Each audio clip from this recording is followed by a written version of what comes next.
नमस्कार, बहुत बहुत स्वागत आपका। आप देख रहे हैं हमारा बेहद खास प्राइम टाइम डिबेट शो ललकार। आपके साथ मैं कुणाल गोस्वामी। तो लोकसभा चुनाव 2024 के सियासी रण में अब तुष्टीकरण की राजनीति हावी होती दिखाई दे रही है और सियासतदान इस पर जमकर सियासी रोटियां सेकने में जुटी हैं। जहां एक और पीएम मोदी समेत तमाम बीजेपी के दिग्गज नेता इंडिया गठबंधन पर जमकर प्रहार कर रहे हैं, तो वहीं दूसरी ओर कांग्रेस समेत इंडिया के तमाम गठबंधन के घटक दल बीजेपी समेत पूरी एनडीए को ही सवालों के कटघरे में खड़ा कर रहे हैं और नेताओं के बीच जुबानी जंग का सिलसिला है कि समाप्त होता नजर नहीं आ रहा। इतना ही नहीं, एक दूसरे पर तुष्टीकरण की राजनीति का आरोप लगाते हुए घेरने में जुटे नेता आज इस कदर हावी होते नजर आ रहे हैं कि इस मुद्दे के अलावा दूसरी अन्य चीजें कहीं ना कहीं राजनीति की इस प्रहार वाली स्थिति में ओझल होती नजर आ रही हैं। इसी पर चर्चा को आगे बढ़ाएंगे। कुछ बेहद खास मेहमान भी हमारे साथ जुड़ेंगे, लेकिन शुरुआत में देखिए ये एक्सक्लूसिव रिपोर्ट। 2024 में एनडीए 400 पार या इंडी का बेड़ा पार, नेताओं में वार पलटवार, तुष्टीकरण पर सियासी तकरार, लोकसभा चुनाव प्रचार जारी, सियासत हो रही भारी। 2024 का रण कौन कर रहा तुष्टीकरण?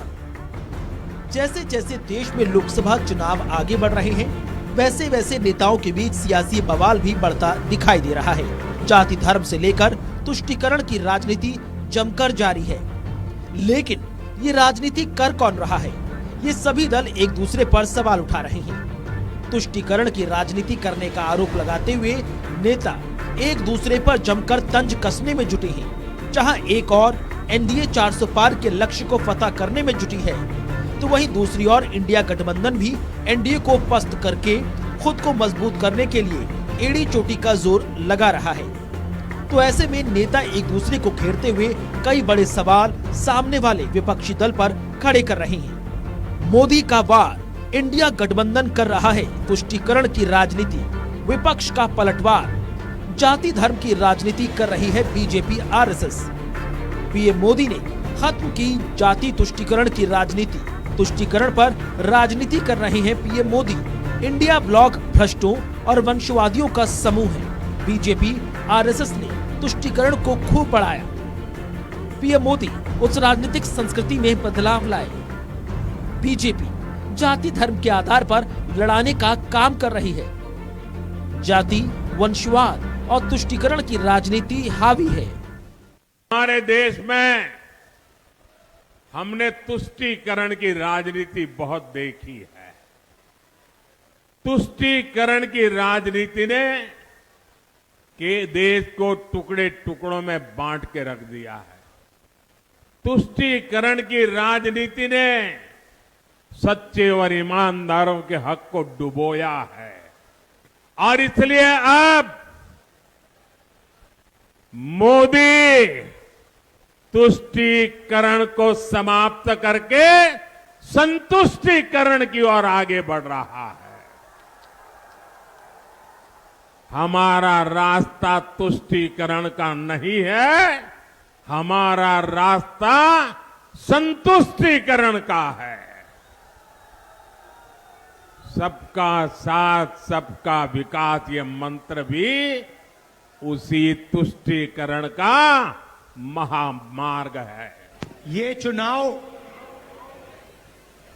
लोकतंत्र को और संविधान को बचाने का चुनाव है। पहली बार बीजेपी ने देश को साफ बताया है, उनके नेताओं ने बताया है कि अगर वो ये चुनाव जीतेंगे तो संविधान को बदल देंगे, खत्म कर देंगे। देश की जनता को संविधान अधिकार देता है, आरक्षण देता है।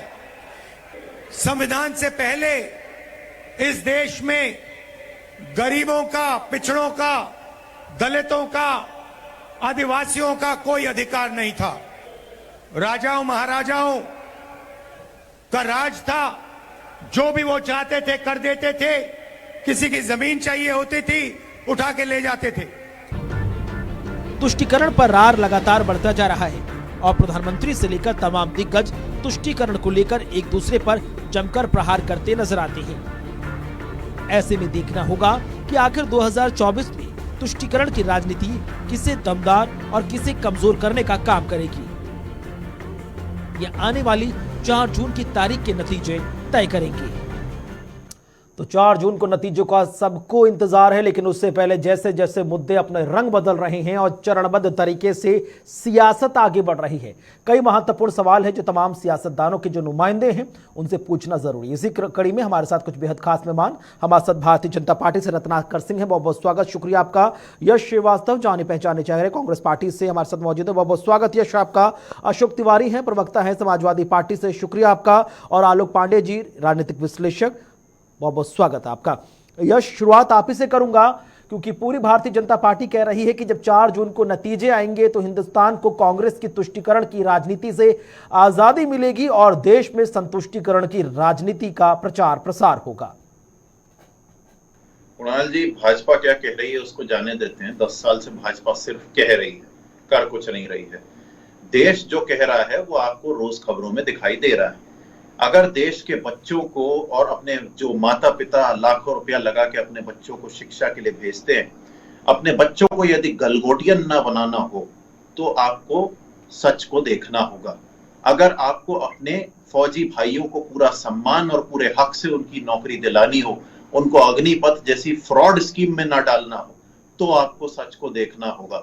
यदि आपको अपनी महिलाएं सुरक्षित चाहिए और हजारों प्रज्वल रेवन्ना और ब्रजभूषण और नहीं चाहिए, तो आपको सच को देखना होगा। और सच ये है कि आप जुमले, झूठ और धर्म की राजनीति करके ये देश अब नहीं चला सकते। आपको या तो जवाब देना है या इस्तीफा देना है। देश अब इंडिया गठबंधन के साथ है। अब उसे इंडी गठबंधन कहना आप लोग भी थोड़ा सा बंद करें तो अच्छा होगा, बाकी आपकी मर्जी है। लेकिन देश के लिए जरूरी है कि अब वो पहचान ले कि कोई एक आदमी जो सुबह शाम खुद को थर्ड पर्सन में बोल बोल के दूसरों सबकी बुराई करता है, वो कितना भरोसे के लायक है। तो देश के लिए ये जरूरी हो गया है। अब ये झूठ, जुमले और ये हिंदू मुसलमान की राजनीति बंद कीजिए। तुष्टीकरण सुनते सुनते 10 साल हो गया है। आपने क्या किया है वो बताइए, वो आप नहीं बता सकते हैं। अब तो आपकी एंटायर पॉलिटिकल साइंस के बाद गणित भी फेल होने लगी है। आप कहते हैं कि साहब कांग्रेस 272 पे लड़ ही नहीं रही है, हम यहाँ 326 उम्मीदवार घोषित करके बैठे हुए हैं, 2 चरण हो गए चुनाव के। आपके कार्यकर्ता किस दुनिया में रह रहे हैं, क्या कर रहे हैं? तो देश के लिए सिग्नल बिल्कुल साफ आ रहा है, स्पष्ट संकेत है। यदि अब आप और लगे हाथ सर जो पाकिस्तान से सिग्नल आ रहे हैं, आप तो कह रहे हैं कि सर पूर्ण बहुमत की सरकार बनेगी, लेकिन काफी हद तक सीमाओं के पार भी बहुत ज्यादा चर्चा हो रही है राहुल गांधी जी की, और आज इसको लेकर बीजेपी हमलावर रही। पीएम मोदी जी ने साफ कहा कि भाई कांग्रेस जैसे जैसे कमजोर पड़ रही है, पाकिस्तान के पेट में दर्द हो रहा है और कमजोर पड़ती कांग्रेस के लिए पाकिस्तान में दुआएं पड़ी जा रही हैं। और उसका जीता जागता उदाहरण बने पीटीआई नेता और इमरान खान सरकार में सूचना प्रसारण मंत्री रहे फवाद चौधरी जी। सुन लीजिए सर, सुन लीजिए, उन्होंने बकायदा अपने ट्विटर से लिखा Rahul Gandhi is on fire, और जब उनसे पूछा गया इसके मायने क्या है तो बोले बहुत जरूरी है, वक्त की जरूरत है राहुल गांधी। कुणाल जी देखिए, सबका अपना अपना गलगोटिया है। पाकिस्तान में क्या हो रहा है उससे भारत देश को कोई मतलब नहीं है। प्रचार तो सर आपका हो रहा है ना वहां पर। अरे सुनिए कुणाल जी, यहाँ बैठ के हम भी पूरी दुनिया के बारे में बात करते हैं, तो उससे हमारी सुनने तो नहीं आ जाता है ना। जो बाइडेन के बारे में भी यहाँ बातें होती होंगी, ब्रिटेन के बारे में भी होती होंगी, इजराइल, हमारे प्रधानमंत्री जी तो नमस्ते ट्रंप, हाउडी मोदी, और जो बाइडेन उनको ग्लास पकड़ना सिखा रहे हैं। उससे क्या फर्क पड़ता है? पाकिस्तान, अब इस चुनाव में पाकिस्तान आ गया। अरे साहब थोड़ा शर्म कीजिए। इस चुनाव में प्रज्वल रेवन्ना है, इस चुनाव में किसान आंदोलन है, इस चुनाव में बेरोजगार युवा है जिनको आपकी पुलिस लठ मार रही है, इस चुनाव में वो महिलाएं हैं जिनको सड़क पर कुचला गया, तिरंगे को रौंदा गया 15 अगस्त के दिन, जब हमारे मोदी जी जो है वो महाराजा बने घूम रहे थे नई संसद के उद्घाटन में। 1 किलोमीटर दूर महिला पहलवानों का इतना बुरी तरह अपमान हो रहा था। आप क्या बात कर रहे हैं? पाकिस्तान से हमें क्या मतलब? बेकार की बकवास करना। हम ये पूछ रहे हैं कि आपने रोजगार क्यों नहीं दिए? आपने 10 साल में 20 करोड़ रोजगार क्यों नहीं दिए? आपने 15 लाख क्यों नहीं दिए? 100 स्मार्ट सिटी में से एक भी क्यों नहीं बनी? आप 3 नई बुलेट ट्रेन की बात कर रहे हैं, पहली बुलेट ट्रेन अब तक तैयार नहीं है, उसका ब्याज भर रहा है देश। ये बातें होनी चाहिए। ठीक है, रत्नाकर सिंह जी हमारे साथ जुड़े हुए बीजेपी नेता हैं, ज्यादा बेहतर ढंग से समझा पाएंगे। रत्नाकर सिंह जी तमाम चीजें यहाँ पर यश कहते हुए नजर आए हैं कि कई ऐसी महत्वपूर्ण चीजें थी जो अब तक जमीन पर नहीं उतर पाई। ये जो बड़े बड़े वादे किए जा रहे हैं इलेक्शन मैनिफेस्टो से लेकर अन्य बड़े बड़े मंचों पर, इसकी क्या गारंटी है?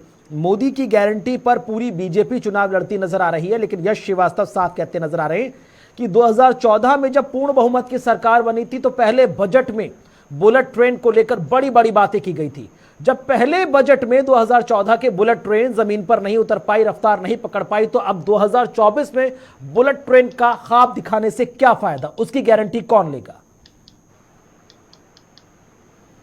देखिए कुणाल जी, अभी मेरे जो को पैनलिस्ट हैं बोल रहे हैं कि ये कुछ नहीं समझा पाएंगे, तो अहंकार दिख रहा है कहीं ना कहीं इन लोगों का कि इनको लगता है कि ये सभी दुनिया को, सारे देशवासियों को, सभी जनता को ये समझा रहे हैं और सब लोग समझ रहे हैं, लेकिन जब परिणाम आ रहा है तो उसके उल्टा आ रहा है। तो पहले इनकी समझ को जो है समझने की जरूरत है कि आप अपने पार्टी में पहले समझिए कि आए दिन कद्दावर नेता एक एक करके छोड़ के चले जा रहे हैं। राधिका खेड़ा भी कल मैंने सुना कि वो पार्टी छोड़ दी है, तो जरा आप अपने गिरबान में झांक कर देख लीजिए कि क्यों आपके संगठन से आए दिन कोई न कोई जो है छोड़कर चला जा रहा है। रही बात, पहली चीज मैं कहूंगा कि तुष्टीकरण की बात जो है, ये हमारे ऊपर आरोप लगा रहे थे कि तुष्टीकरण की राजनीति करते हैं। मैं कुणाल जी एक चीज कहना चाहूंगा, हम विकास की बात करते हैं, हम जब भी चुनाव में आते हैं तो हम अपने एजेंडे तय करते हैं और उन एजेंडों के पैमाने के आधार पे हम जाते हैं जनता के बीच और उनसे आशीर्वाद मांगने का काम करते हैं। और हम जब दूसरी बार गए तब भी हमने क्या किया, हम जब तीसरी बार जा रहे हैं तब भी हमने क्या किया, ये सारी चीजें हम जनता को बताते हैं और जनता देखती है कि विकास का काम किया है तो इनको आशीर्वाद देना है, नहीं करेंगे तो आशीर्वाद नहीं देंगे, साफ सी बात है। लेकिन बात तुष्टीकरण की आती है, क्योंकि ये इनके पास आज कांग्रेस पार्टी या इंडी गठबंधन मुद्दा विहीन हो चुका है और सिर्फ और तुष्टीकरण की राजनीति कर रहा है। मैं आपको कुछ उदाहरण दे देता हूं। अभी इनके नेता जो है वोट जिहाद की बात कर रहे हैं। अब बताइए, इस देश में जब इंडी गठबंधन के लोगों को इस देश के विकास की बात करनी चाहिए, जनता के विकास की बात करनी चाहिए, तो ये वोट जिहाद की बात करेंगे। क्यों नहीं करेंगे भाई? वोट जिहाद की बात करेंगे, क्योंकि इनके मैनिफेस्टो में लिखा गया है कि इस देश में बहुसंख्यकवाद को ये खत्म कर देंगे। कहने का मतलब है कि 83% हिंदू जो इस देश में रहता है, क्या उनके अधिकारों को आपने खत्म करने का बेड़ा उठा रखा है? उसका विरोध हम नहीं करेंगे, उसको जनता तक हम नहीं पहुंचाएंगे कि आपकी मानसिकता क्या बन के रखी है। आप कहते हैं, राहुल गांधी इनके नेता जो है, शीर्ष नेता है, वो कहते हैं कि हम आर्थिक सर्वेक्षण कराएंगे। अरे भाई, किस लिए आर्थिक सर्वेक्षण कराएंगे? क्योंकि सैम पित्रोदा, इनके जो अंतरराष्ट्रीय कांग्रेस के अध्यक्ष सैम पित्रोदा कहते हैं कि हम जो है विरासत टैक्स लगाएंगे और 55% लोगों नहीं से सर, शायद फिर आप बात समझ नहीं पाए। जो सैम पित्रोदा थे वो ये कह रहे थे कि वक्त की जरूरत है कि इनहेरिटेंस टैक्स यानी विरासत टैक्स पर चर्चा होनी चाहिए। वो ये नहीं कह रहे थे कि हम लगा देंगे, और वो भी तब हो पाएगा जब पूर्ण बहुमत की इंडिया गठबंधन की सरकार बन पाएगी। बहरहाल आपने वोट जिहाद का जिक्र किया, ज्यादा बेहतर ढंग से इस आरोप का जवाब देने के लिए अशोक तिवारी जी हैं, प्रवक्ता है समाजवादी पार्टी के, क्योंकि इन्हीं समाजवादी पार्टी के ही टिकट पर सलमान खुर्शीद की ही रिलेटिव हैं जिन्होंने वोट जिहाद की चर्चा की। अशोक तिवारी जी, बता दीजिए कि भाई मुद्दों की राजनीति जहां होनी चाहिए थी, पिछड़ों की, दलित की, अल्पसंख्यकों की, अन्नदाता की, वहां जहां राजनीति होनी चाहिए थी, क्योंकि इसी का झंडा अखिलेश जी ने उठाया, वहां पर वोट जिहाद की जरूरत कहां आन पड़ी? जी, सबसे पहले मैं बहुत ही विनम्रता से अपनी बात रख रहा हूँ और इस समय जो मुद्दे हैं उन मुद्दों पर चुनाव में जो भी मुद्दे हैं, और मुद्दे हैं महंगाई के, मुद्दे हैं बेरोजगारी के, मुद्दे हैं प्रशासन चलाने के, जो कि चला नहीं पा रही सरकार, कानून व्यवस्था बसर हो गई है, और मुद्दे हैं जो है स्वास्थ्य व्यवस्था के मुद्दे हैं, चिकित्सा व्यवस्था, तमाम विकास के मुद्दे। इन मुद्दों पर चुनाव हो रहा है। जाहिर है 10 साल की सरकार में मोदी जी ये सब दे नहीं पाए। मोदी जी ने वादे बहुत किए, 2 करोड़ रोजगार के वादे कर दिए, किसानों की आय दोगुनी करने के वादे कर दिए।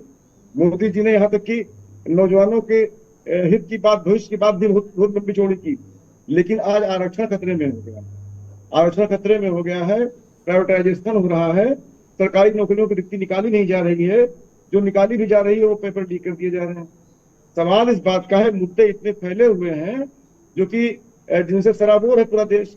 आज 10 साल की सरकार में इन्होंने कोई वादा पूरा नहीं कर पाए, आज उनकी विदाई करने के लिए देश का किसान तैयार है, देश का नौजवान तैयार है। पश्चिमी उत्तर प्रदेश से इसकी शुरुआत हो चुकी है। आज पहला फेज, दूसरा फेज दोनों हार रहे हैं।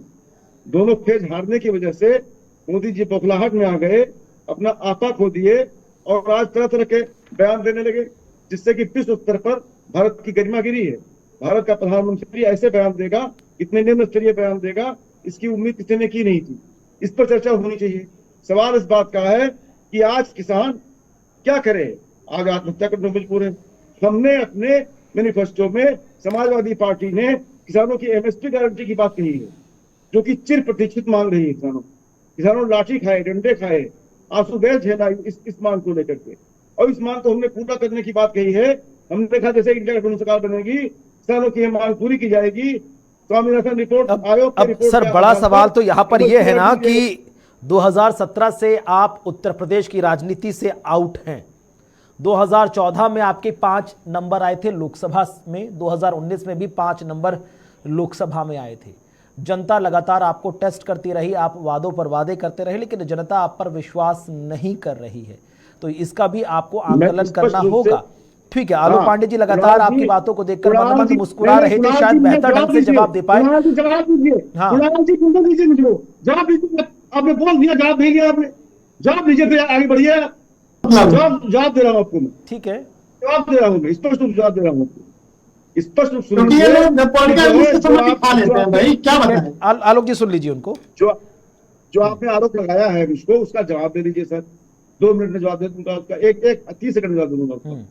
आपने आरोप लगाया है, मैं मानता हूं 2014 में मोदी सरकार आई, मैं मानता हूं 2019 में भी इनको 5 साल का मौका दिया सरकार ने, जनता ने। आज 10 साल का जो इनका वादा खिलाफी हुआ है, उस मुद्दों पर चुनाव हो रहा है। 2024 का चुनाव 14-19 चुनाव तो गलत चुनाव है। इसमें इनकी विदाई करने जा रही जनता। जनता आक्रोश में है, किसान आक्रोश में है, नौजवान आक्रोश में है। लेकिन मोदी जी को, मोदी जी की विदाई होने जा रही है। मोदी जानते हैं इस बात को, तब मोदी जी मुद्दों से भटक करके अलग थलग बातें कर रहे हैं। ठीक है जी, भारतीय जनता पार्टी मुद्दों से भटक गई है और समाजवादी पार्टी उन मुद्दों को लेकर आम जनता के बीच जा रही है। आप कह रहे हैं कि लगातार पार्टी का जनाधार मजबूत हो रहा है, पार्टी मजबूत हो रही है, उसके बावजूद भी पार्टी को गठबंधन की जरूरत आन पड़ी। 63 और 70 के फॉर्मूले पर आप कांग्रेस के साथ चुनाव लड़ रहे हैं। आलोक जी मुस्कुरा रहे हैं लगातार, शायद आपके सवालों का जवाब बेहतर ढंग से दे पाए। आलोक जी, चाहे यश जी हो चाहे अशोक जी हो, सीधे आरोप लगे हैं 10 साल के ट्रैक रिकॉर्ड पर। और एक महत्वपूर्ण चीज जो यश कहते हुए नजर आए कि भाई मोदी की गारंटी पर बीजेपी चुनाव लड़ती नजर आ रही है। जिस बुलेट ट्रेन का ख्वाब 2014 में दिखाया गया था, जिसको लेकर बाकायदा बजट पास हुए थे, 2014 से 2024 आ गया, लेकिन वो बुलेट ट्रेन अब तक रफ्तार नहीं पकड़ पाई। तो वही चीजें लेकर 2024 में आम जनता के द्वार जाना और नॉक नॉक करके कहना कि हमारी झोली वोटों से भर दो, जनता विश्वास करेगी? गोस्वामी जी, मैं क्योंकि राजनेता नहीं हूं, मैं प्रश्न का सीधा उत्तर दूंगा। समाजवादी पार्टी से आपने पूछा कुछ, उत्तर कुछ और। कानपुर में एक कॉलेज है, वो जो बीटेक कराता है, वो बच्चे 5 क्वेश्चन रट लेते हैं। क्वेश्चन कुछ भी है, आंसर वही। तो वो नेता कर सकता है, राजनीतिक विश्लेषक नहीं। मैं प्रश्न का उत्तर दूं, भारतीय जनता पार्टी को बुलेट ट्रेन में जवाब देना ही पड़ेगा। और 10 साल में बुलेट ट्रेन के प्रोजेक्ट को लेकर पूरी तरह से भारतीय जनता पार्टी फेल है, क्योंकि उसने प्रॉमिस किया था कि बुलेट ट्रेन आ जानी चाहिए। लेकिन क्या बुलेट ट्रेन समाजवादी पार्टी के मुद्दे में है? क्या बुलेट ट्रेन कांग्रेस के मुद्दे में है? क्या राहुल गांधी बुलेट ट्रेन को लेकर उठा रहे हैं चुनाव? राहुल गांधी तो बुलेट ट्रेन को लेकर नहीं उठा रहे। समाजवादी पार्टी अभी आप शुरू नहीं कि हाथ उठाते वजह से बोलवा दी। अब मैं नहीं बोलूंगा, अगर कांग्रेस को इसे हाथ उठाना है तो मुझे बात नहीं कर। Congress party, Rahul Gandhi bullet train को लेकर सिर्फ टीवी में बात करते हैं इनके प्रवक्ता, लेकिन बुलेट ट्रेन को मुद्दा क्यों नहीं बनाते, विकास को मुद्दा क्यों नहीं बनाते? फिर समाजवादी पार्टी जिहाद को मुद्दा क्यों बनाती? अगर ये भारतीय जनता पार्टी ने कोई काम नहीं किया है तो ये उसको लेकर के जाए। ये बाइकआउट को मुद्दा बनाते हैं कि अगर कोई मुसलमान मीटिंग कर ले तो कहते हैं कि उसका हुक्का पानी बंद कर दे। ये काम है समाजवादी पार्टी का वास्तविक चरित्र। ये है लोकतंत्र कि आप अगर मुसलमानों ने 2-4 लोगों की मीटिंग करा दी तो आप भरे मंच से करें, क्या आप इनका हुक्का पानी बंद कर दीजिए, बाइकआउट कर दीजिए? तो सोचिए ये छुप कर क्या बात करते होंगे, ये तो ओपन बोल गए। कांग्रेस पार्टी सलमान खुर्शीद या इनके परिवार का क्या इतिहास रहा है, लेकिन ये वोट बैंक के लिए किस हद तक नीचे गिरेंगे कि हिंदू मुस्लिम का डिवीजन खुलेगा, इतनी गहराई तक कांग्रेस पार्टी जो बात कहती है पाकिस्तान क्यों घुसती हो तो नरेंद्र मोदी के प्रधानमंत्री के बनने पर, राहुल गांधी परिवार के बनने पर क्यों घुस जाता है? क्योंकि कांग्रेस परिवार का एक लीडर अय्यर टाइप का बंदा पाकिस्तान जाता है, वहां कहता है कि सहयोग दीजिए भारत में सरकार बदलने के लिए।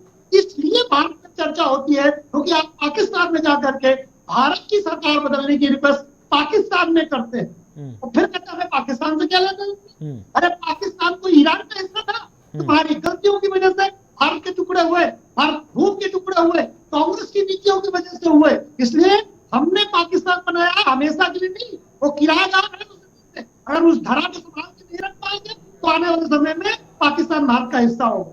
ठीक है यश जी, सीधा स्पष्ट सवाल है आलोक जी का कि भाई कांग्रेस विकास पसंद पार्टी नहीं है, यही कारण है कि बुलेट पर चर्चा करने के बजाय या बुलेट पर सीधे ट्रैक रिकॉर्ड बीजेपी से मांगने के बजाय सीधे जातीय जनगणना जैसे उसी पुराने ढर्रे पर आप चुनाव लड़ते हुए नजर आ रहे हैं। कुणाल जी, मैं सुन चुका हूं इनकी बात। चलिए, मुझे खुशी है कम से कम आलोक पांडे जी खुल के सामने आए। हालांकि मेरे हाथ उठाने से आलोक पांडे जी का कुछ भी नहीं फर्क पड़ना चाहिए, क्यों वो एकदम से हड़बड़ा जाते हैं मैं नहीं जानता, लेकिन मैं आपको बता देता हूँ। मैं आपके बीच में नहीं बोलता हूँ। अब मैं ठीक है, तो मैं बोल कहा रहा हूँ महोदय, मैं तो सिर्फ हाथ उठा रहा हूँ। अरे तो हाथ उठाने में क्या तकलीफ है आपको? कमाल कर रहे हैं आप। चलिए ठीक है, न्याय पत्र में, अरे सुनिए, न्याय पत्र के पृष्ठ 33 पर बुनियादी ढांचे की प्रस्तावना में लिखा हुआ है कि सड़कें, रेलवे, बंदरगाह, हवाई अड्डे और बिजली किसी भी अर्थव्यवस्था के हार्डवेयर होते हैं। विश्व स्तरीय गुणवत्ता का बुनियादी ढांचा तैयार करने के लिए पूंजीगत व्यय और आधुनिक तकनीक की आवश्यकता होगी। अर्थव्यवस्था की जरूरतों के अनुसार बुनियादी ढांचे के निर्माण के विभिन्न मॉडलों को अपनाया जाना चाहिए। ये हमने लिखा है महोदय, जाइए पढ़िए। सब कुछ उठा के अडानी को दे देना, जिसको जो जरूरत है उसके लिए वो ढांचा बनाना और पर्यावरण, समाज और सारे मुद्दों का ध्यान रखना, इसको विकास कहते हैं। आप विकास का मतलब ये नहीं कि रोज नया उठाया, आज उठाई सड़क अडानी को, कल उठाई तो एयरपोर्ट अडानी को, परसों उठाया बंदरगाह अडानी को, सब उठा के अडानी को दे दीजिए और चिल्लाइए विकास विकास। अरे बुलेट ट्रेन पे हम क्यों बात करें? आप बात कीजिए ना। बुलेट ट्रेन का ये वाहियात प्रोजेक्ट आप लाए हैं, कितने का था आपसे? तो फिर बड़ी बात तो आप ही कह रहे हैं कि बुलेट ट्रेन जैसा वाहियात टॉपिक लेकर आई है कांग्रेस बीजेपी, तो सर फिर वही बात है ना, फिर आपके फ्यूचर प्लान्स कहां स्टैंड कर रहे हैं वो भी तो एक महत्वपूर्ण चीज हो जाएगी ना। ठीक है रत्नाकर जी। नहीं, रत्नाकर जी बाद में, पहले मेरी बात सुनिए पूरी। कांग्रेस ने कभी भी बुलेट ट्रेन जैसा प्रोजेक्ट लाके जनता के सिर पर लादा नहीं है। 1 लाख करोड़ रुपए जिसमें आप पूरे देश का रेलवे सुधार सकते थे, आपने एक ट्रेन चालू कर दी जो आज तक आ नहीं पाई है। जापान जिसने वो लोन दिया उसने प्रोजेक्ट से अपना इंटरेस्ट विड्रॉ कर लिया है, आप बेकार में ब्याज भर रहे हैं। ठीक हो रहा है आपके साथ। रत्नाकर जी, मेरा स्काइप कॉल कट गया है, मुझे नहीं पता। नहीं आपकी आवाज पहुंच रही है, यश आपकी आवाज पहुंच रही है और सब सुन रहे हैं। पूंजी आपने एक प्रोजेक्ट में लगा दी है और वो भी आप पूरा नहीं कर पाए। इसको कैसा प्रोजेक्ट कहा? ठीक है यश, सुन लिया, प्लीज बात कर लो। देखिए, और तीन कांग्रेस पार्टी किसी भी प्रोजेक्ट को चालू होने से पहले ही उसको वाहियात घोषित कर देती है। मतलब इनकी समझ सकते हैं। बुलेट ट्रेन निश्चित रूप से 2026 तक हम लोग लाएंगे धरातल पे। ठीक है यश, सुन लिया प्लीज। अब आप, ठीक है, अब आप नहीं ये समझ हमें मत बताइए। मैं चुप हो जाता हूं। अगर ठोस नहीं, मेरे बीच में बोलते हैं आप, रत्नाकर जी के बीच में नहीं बोलते हैं आप। या तो मेरी पूरी बात होने दीजिए या फिर आपकी बात पूरी हुई भले ही बोलेंगे। आप बोलिए तो फिर बोलिए, या तो आप बोल लीजिए या तो मैं बोल लूं। नहीं, मैं ही बोल लेता हूँ। आपका हो गया, 10 साल से सुन रहे हैं आपको।